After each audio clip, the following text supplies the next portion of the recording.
Kashihata, que todo mundo sabe, eu tenho pinta de Hokage. É tentar Neymar na minha fazenda, Konoha, mas cê não viu nem a minha. Salve, salve meus queridos Zés, tudo bem com vocês? Aqui quem tá falando é o Zé e sejam todos muito bem-vindos a mais um vídeo aqui dentro do canal React 2.0.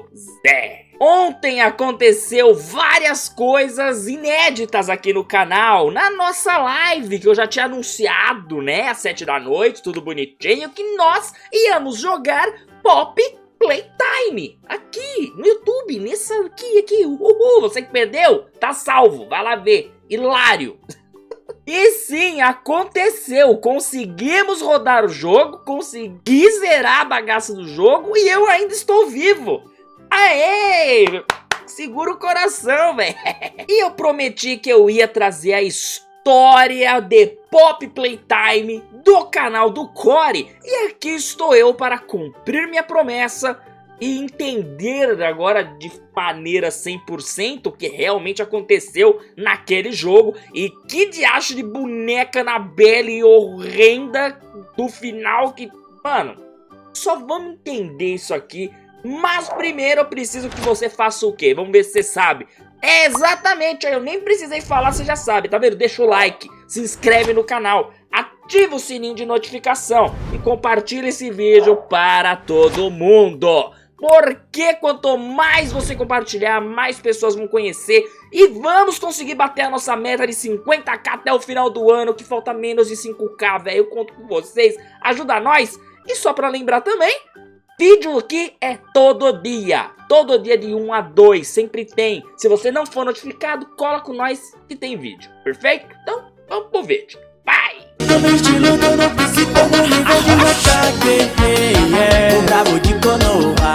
Então pega o seu fone, sente na sua cadeira, cuidado com o mal correndo pelos encanamentos do castelo, porque é literalmente isso que aconteceu nesse jogo, e vamos entender essa bagaça em 1, 2, 3, vai! Esse é um dia em que vocês vão voltar no tempo comigo. Pessoas, quero mostrar pra vocês a história de Pop Playtime. Eu me apaixonei pelo jogo da primeira vez que eu vi e eu quero contar pra vocês tudo o que tá acontecendo, pois é um jogo muito bom. De primeiro eu já até joguei no canal, mas liso. Hoje eu quero explicar o universo de Pop Playtime. O que tá acontecendo, o que vai acontecer, o que podemos esperar no segundo capítulo desse jogo que parece uma mistura de Benedict Machine com Walton Files e Five Nights at Freddy's. Bom, pessoas, muito obrigado já por estarem assistindo. Deixa o gostei, Files aí eu preciso trazer pra vocês também. não perderem mais nada do que tá acontecendo aqui. São 2 vídeos novos todos os dias, vocês não vão se arrepender. Então vamos lá, aqui pessoas. Também, sente-se. É de 1 a 2. É um então vídeo de história e também explicando e dando mais algumas teorias do que tá rolando em Pop Playtime. No começo nós não temos uma identidade, não sabemos quem estamos controlando, se esse personagem é importante ou algo do tipo, mas ele recebe uma mensagem de alguém de uma fábrica chamada Playtime Company. Muito provavelmente o nosso protagonista é um ex-funcionário ou alguém muito interessado em um mistério que tá rolando dentro de uma das maiores fábricas de brinquedos dos Estados Unidos. Ele recebe então uma carta e uma fita cassete. Na carta tá escrito: todo mundo acha que toda a equipe desapareceu 10 anos atrás, mas nós ainda estamos aqui, encontre a Flor. E ele recebe essa carta do correio e tem essa fita cassete, que é a fita que é mostrada logo no começo do jogo, que é como se fosse um comercial de uma bonequinha que seria muito inteligente, muito além da sua época e seria a grande marca dessa Playtime Company. Mano, já começa estranho, porque é um homem de roxo vindo falar pra você que a boneca é top, a boneca tem mó cara que vai comer tua alma. Já é errado.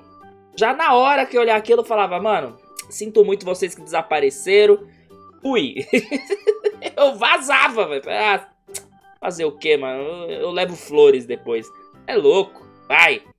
E que ela poderia falar com uma criança. É a maior boneca já inventada, que ela pode realmente responder uma criança. E ela até dá alguns indícios onde como posso dizer, ela seria até uma garota de verdade. E dentro desse comercial também está anunciando que a fábrica está abrindo para visitas, onde as pessoas podem ir lá e ver como esses lindos bonecos e brinquedos que são distribuídos na América toda são construídos, dando a entender que muita gente acabou entrando na fábrica e talvez alguma pessoa ou outra possa ter desaparecido. E aqui uma das coisas mais interessantes é que dentro da fábrica vão ter fitas VHS escondidas por aí. E são elas basicamente que vão contar a história e vão dar mais alguns detalhes desse universo muito louco. A primeira fita é de um funcionário chamado Leif Pierre. Ele é responsável pela parte de segurança da fábrica. Ele vai falar que tem vários, como se fossem gatilhos e vários sistemas de alarme em volta de tudo para impedir que as pessoas invadam ou que descubram algumas coisas lá dentro. É para impedir, né, que as pessoas vejam talvez segredos ou receitas, já que é uma fábrica muito grande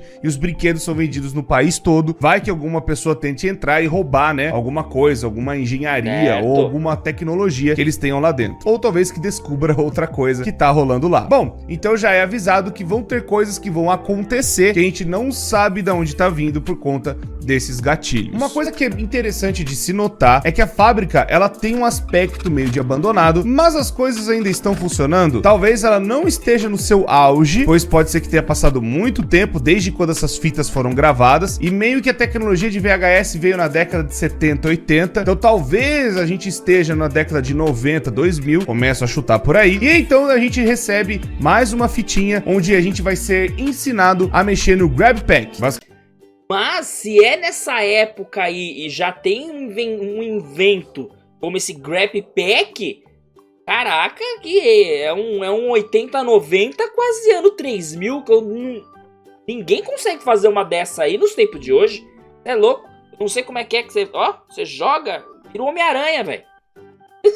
Vai. Basicamente o seu grande amigo para passar das coisas que estão rolando dentro dessa fábrica, onde você vai poder ligar as coisas por aí, passar energia em algumas coisas, mas é só explicando basicamente como que funciona. Praticamente um tutorial. Indo um pouco mais à frente, conhecemos então o grande boneco que é a capa do Pop Playtime, pelo menos do primeiro capítulo, que é o Huggy Wuggy. Ele é um boneco feito para te abraçar até que você exploda, né? Ou saia, por ser sua cabeça exploda. Ele é um bonequinho feito pra abraçar as pessoas. E tem uma coisa muito interessante. Ele foi feito em 1984, o que confirma mais ou menos a época quando foram feitas as fitas VHS. Pode ser feito nessa época, década de 80 e por aí vai. E o mais interessante é que nós temos um nome de quem é o dono da empresa, que chama Elliot Ludwig, que é muito provavelmente o dono, fundador da Playtime Company. E ele fez vários designs de vários bonequinhos, vários brinquedos na América toda. E o mais interessante é que ele tem um processo onde ele usa 4 etapas na hora de criar um boneco. A gente não sabe que etapas são essas, a gente não sabe o que ele faz nessas etapas, mas é interessante que esse boneco é o grande sucesso dessa companhia até então, pelo menos em 1984. Pelo que dá a entender, esse é um boneco de pelúcia que nos anos 80 era muito conhecido, os bonecos de pelúcia mesmo. A Pop Playtime, né, melhor dizendo, a Pop mesmo, ela parece uma boneca de cerâmica, ou aquelas bonecas de porcelana, que são mais antigas. Pode ser então que a Pop seria a... Essas bonecas é os action figure nosso de agora. Essas bonecas de porcelana não era pra mexer, é pra ficar bonitinha, colocar num canto e deixar lá.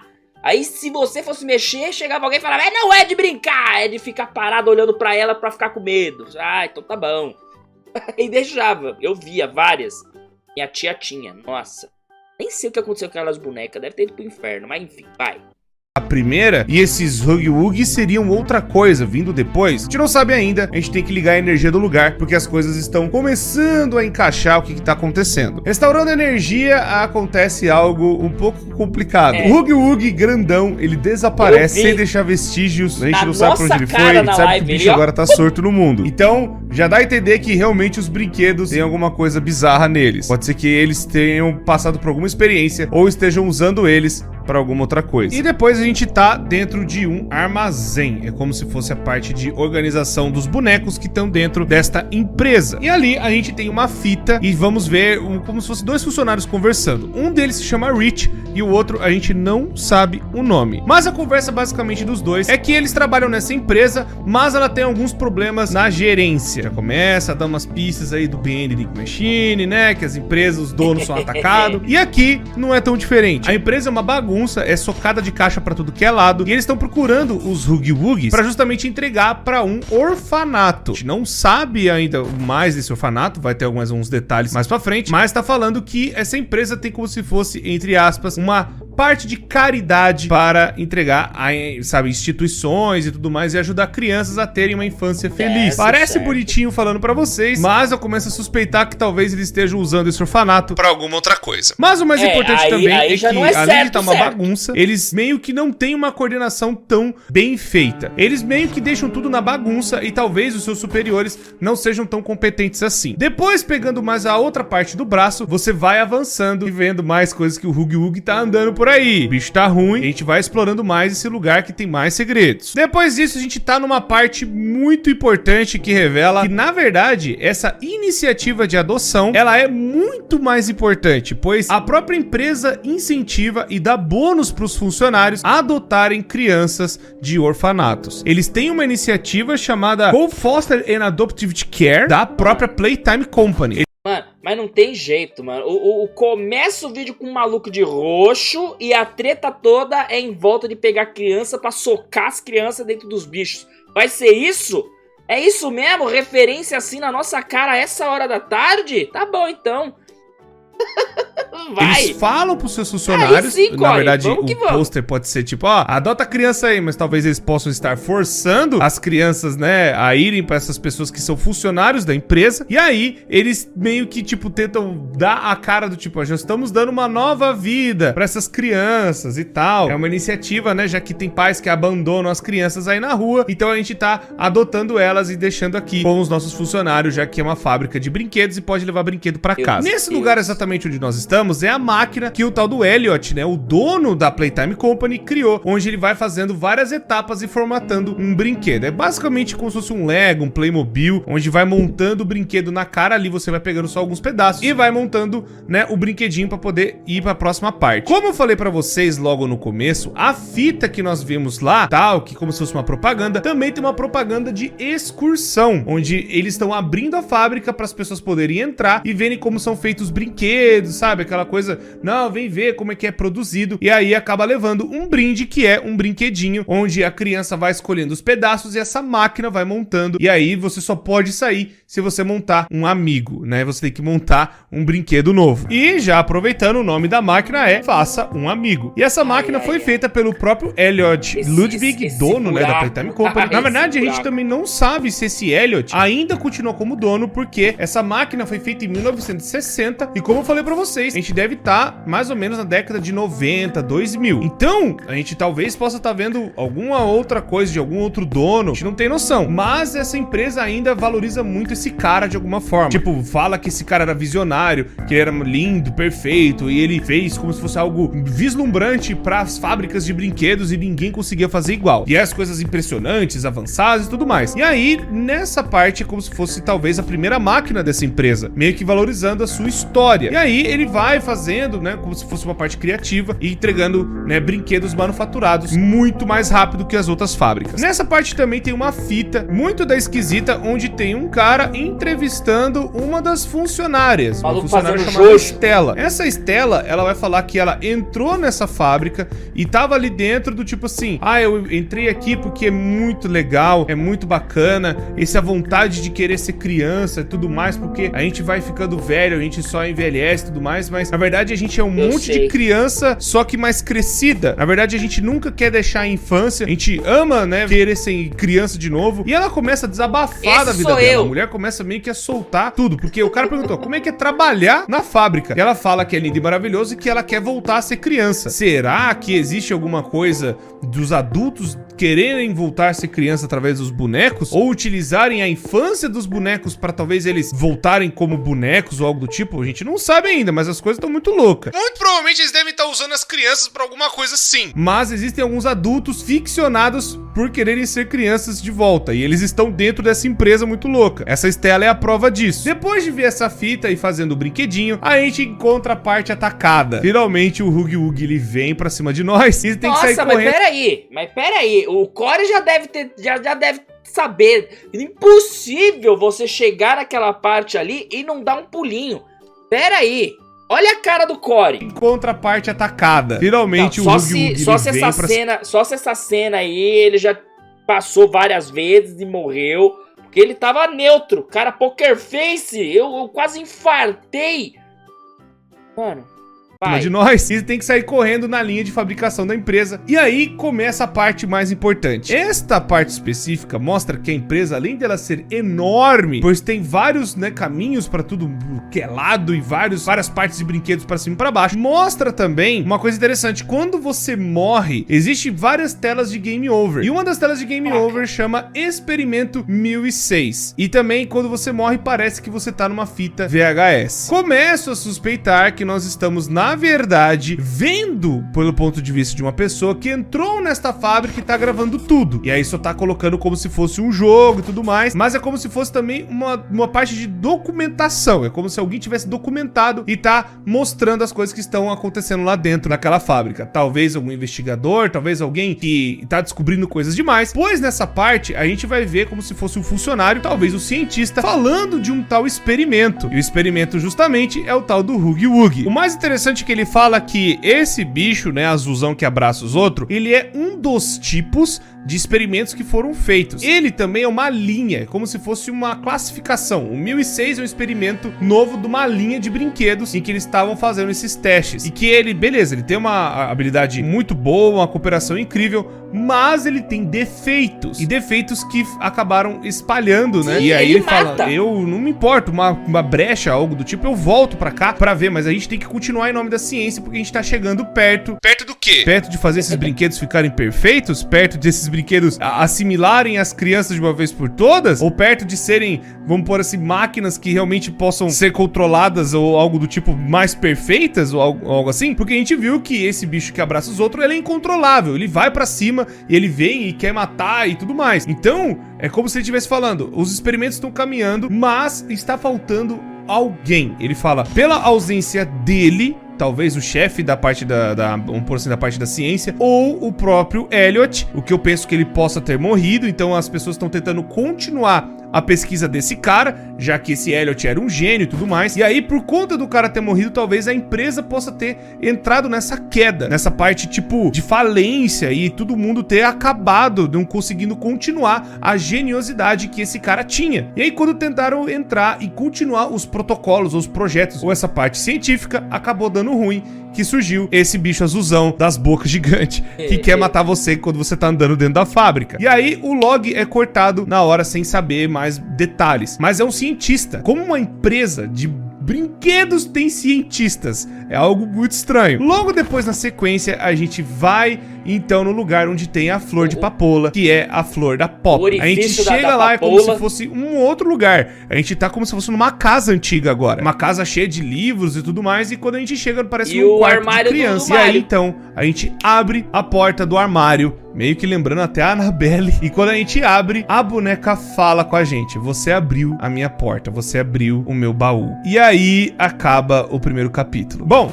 vamos falar então o que pode estar acontecendo nessa droga dessa fábrica. Eu começo a acreditar que eles estão realmente utilizando crianças de verdade e colocando alguma tecnologia pra assimilar as crianças a esses brinquedos. Meio que parecido com Five Nights at Freddy's, talvez. Mas pode ser que algum outro tipo de experimento, talvez avançando a inteligência desses bonecos a tal ponto deles ganharem uma consciência própria. Porque, que eu falei, a Pop é mega inteligente. É um novo tipo de boneco que popularizou na América do Norte e acabou ganhando muita fama e deixou a empresa muito rica. Na época que esse Elliot poderia estar vivo. E aí então, depois que ele falece, e acontece muitas merdas nessa época e tudo mais, alguém talvez tentou assumir e não deu conta. Eles acabaram descobrindo alguma coisa muito pior, e talvez essa assimilação, ou talvez essas crianças adotadas que eles utilizaram nessas pesquisas, né, acabou dando uma merda gigante, que foi o Huggy Wuggy, que acabou, vamos pôr, abraçando os funcionários até esmagando eles, matando eles de alguma forma. Ou talvez algum acidente possa ter acontecido com um desses bonecos, e aí possa ser que tenha acontecido processos e tudo mais, tipo, alguém comprou um Huggy Wuggy e quando ele chegou em casa, ele abraçou a criança a ponto de matar ela. Pode ser isso que tenha acontecido. Pode ser também que as pesquisas desse Elliot talvez tenha alguma coisa com a filha dele, é por isso que ele meio que tentou adotar pra talvez trazer a filha dele de volta, de alguma forma, especificamente na forma da bonequinha, talvez. Bom, tudo isso são só teorias que eu estou colocando pra vocês, mas o mais importante é, deu alguma merda numa fábrica de brinquedos, que eles estavam fazendo pesquisas e o experimento 1006 saiu fora de controle e acabou acontecendo um ruim lá dentro. E é isso que nós vamos ver no capítulo 2. Pessoas, muito obrigado por terem assistido, espero que vocês tenham gostado. Manda aí nos comentários outras coisas loucas que você gostaria de ver aqui no canal. E também pode mandar sua teoria, o que vocês acham que vai acontecer no capítulo 2 de Pop Playtime. Deixa o gostei, se inscreva no canal e ativa o sino pra vocês não perderem mais nada que tá acontecendo aqui. Pausei.